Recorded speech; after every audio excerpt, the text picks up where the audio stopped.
Cirurgia magnética, ela é basicamente... na hora que você faz a derivação intestinal, você vai construir essa derivação, o que a gente chama de anastomose, a partir de 2 ímãs. E o racional de usar isso é que o ímã ele faz uma pressão, de certa forma, estável em toda a circunferência da anastomose e teria menos isquemia na borda da anastomose, coisa que às vezes a gente tem que lidar numa anastomose, por exemplo, do bypass, faz isquemia na borda, paciente pode abrir, paciente faz úlcera por causa da isquemia.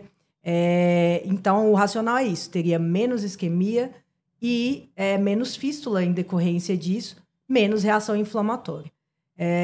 Eles começaram a estudar essa ideia e desenvolveram 2 dispositivos que, no caso dos pacientes que tiveram reganho de peso, então fizeram, por exemplo, o sleeve, eu conseguiria ter acesso para a colocação do dispositivo, um via endoscopia, e eu alocaria o outro dispositivo via, depois que o paciente deglute, via videolaparoscopia. E assim, os 2 dispositivos, eles conseguem se acoplar e no meio deles forma um buraco que seria a anastomose. Tá, vamos lá. Qual o tamanho desse dispositivo? Vamos começar por aí. Tá, os protocolos que eu pude observar lá, eles testaram vários tamanhos, e os tamanhos que eles estão atualmente é 50 milímetros a 70 milímetros para as anastomoses gástricas. 50 milímetros é algo... 50 milímetros. 50 São 5 centímetros. Isso, mais ou menos isso. Isso, exatamente. Um pouquinho mais do que meus 2 dedos aqui. Exatamente. Fininho, gordinho, compridinho. Fininho, deve ser mais fino que meu dedo, pelo tamanho que eu vi. É um dispositivo que ele parece um retângulo com as bordas um pouco mais arredondadas. Certo. E esse você engole. Isso, são 2, eles são muito semelhantes os 2. Você engole antes do procedimento, 2 horas antes do procedimento. Como é um dispositivo magnético, você consegue identificar onde que o dispositivo está por raio-x. Então, o paciente deglute 2 horas antes do procedimento e vai fazendo radiografias. Até ele sair do estômago e parar no intestino. Parar no intestino. Quando para no intestino, o cirurgião está autorizado a colocar esse paciente na mesa para ser operado. E aí, esse paciente que tinha um sleeve, lembrando, a ideia é confeccionar uma anastomose que o paciente não tinha, de uma distância do final do intestino delgado, você tem que contar uma distância, e aí você aloca esse dispositivo e gruda numa parte que tem que estar no estômago. Mas e aí, né? Como é que a gente vai chegar com outro dispositivo no estômago? E aí vem o pulo do gato.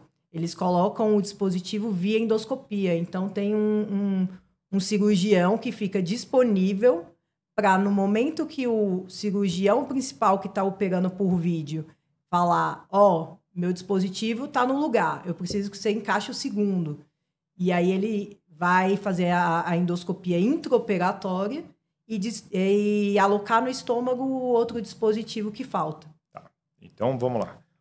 Eu engoli, a gente espera 2 horas, ele vai estar no meu intestino.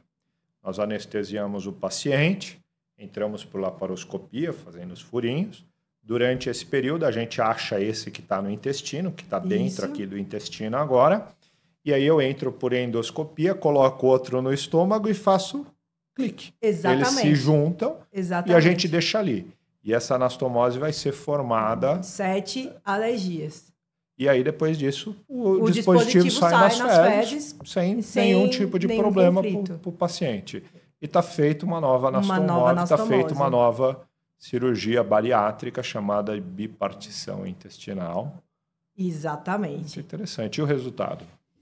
Bem, ele tem alguns resultados, não só do serviço dele, resultados do mundo inteiro, e eu tive a oportunidade de estar no 3º encontro de cirurgia magnética do planeta, né, o que é extremamente inédito.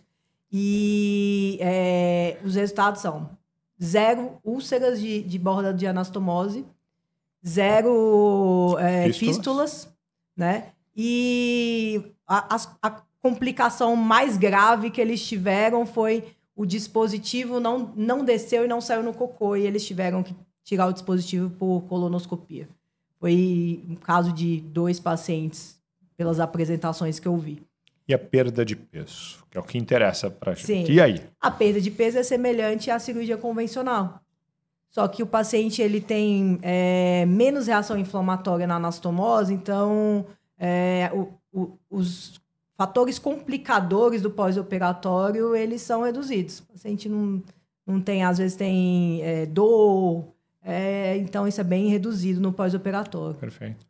Lembrando a vocês que estão em casa, nós fazemos isso, lógico que não magnético, como isso é um protocolo ainda em testes, mas nós fazemos isso por laparoscopia, Sim. que é essa junção do estômago com o intestino, que uma é o que cirurgia. A gente faz convencionalmente com os grampeadores, né? A gente faz hoje por laparoscopia com os grampeadores. Isso. Agora me explica uma coisa, eu não sei se você teve acesso a isso lá, esse paciente, para ele fazer essa junção magnética, o paciente que tinha um pouco de refluxo porque ele ganhou peso, melhora com isso?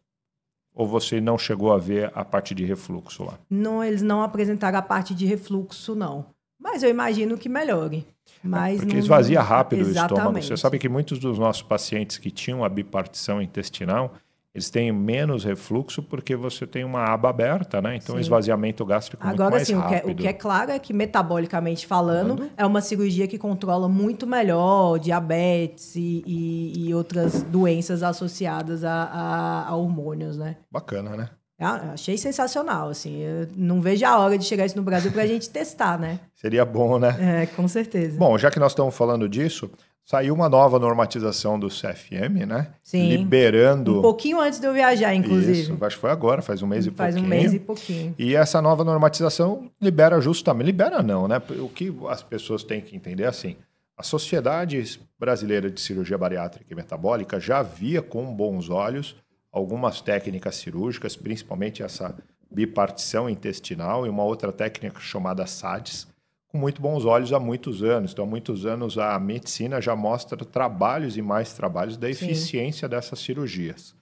No entanto, o CFM, né, Conselho Federal de Medicina, finalmente botou uma câmara de profissionais médicos e aprovou, dando o selo deles para cima desses tipos de cirurgia.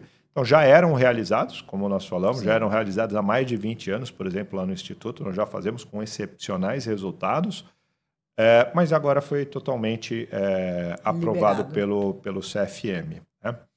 Isso significa que talvez um dia, inclusive, vai ser uma liberação até mais fácil pelos planos de saúde, que hoje que eu são acho que um pouco mais o passo próximo. Prévio à liberação dos planos de saúde, é justamente o que já aconteceu há um mês e meio, né? E o que você acha disso? Você acha que é bom? Você acha que nós deveríamos reoperar mais pacientes de obesidade que já voltaram a ganhar peso? O que a gente... Inclusive, saiu no Congresso americano há 2 semanas, né? Saiu um estudo grande no Congresso americano que você entrar nas mídias da sociedade brasileira, elas inclusive divulgaram esse trabalho, que foi que ainda a cirurgia bariátrica a longo prazo é o tratamento para obesidade que garante o melhor resultado e o mais duradouro. Então, comparado às famosas canetinhas, o resultado a longo prazo, a cirurgia bariátrica ainda é melhor.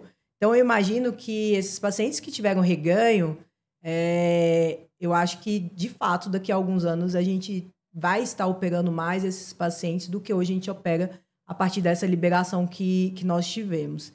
E eu acho que é um passo importante, porque tem pacientes que a gente consegue operar, perdem peso, não tem uma real mudança do hábito de vida, reganham, e a gente consegue ter outras ferramentas para tratar esse paciente de novo e ajudar ele de novo a tentar chegar no resultado. Até porque hoje a maior parte das operadoras, elas liberam cirurgia bariátrica, não reoperação para a cirurgia bariátrica, o que hoje ainda é uma coisa muito mais feita no particular, um custo inclusive maior para fazer muitas dessas reoperações.